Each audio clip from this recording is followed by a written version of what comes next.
Hi everyone, in this video I'm going to show you how you can change your Kali Linux wallpaper. But before starting this video, please like my video and subscribe the YouTube channel. Now without wasting any time, let's start the video guys. So I guide you how to change your Kali Linux home or desktop wallpaper.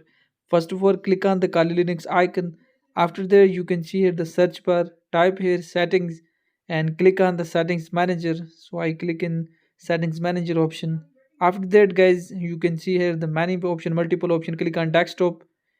Now you can see here the many wallpaper. So choose a wallpaper. For example, I set this, I set for example this and this. So I choose a wallpaper like this, and now I simply click on the close option. And now you can see here the my Kali Linux wallpaper, my Kali Linux home screen desktop wallpaper is successfully changed. Like the video guys and subscribe my YouTube channel for more videos. Now thanks for watching.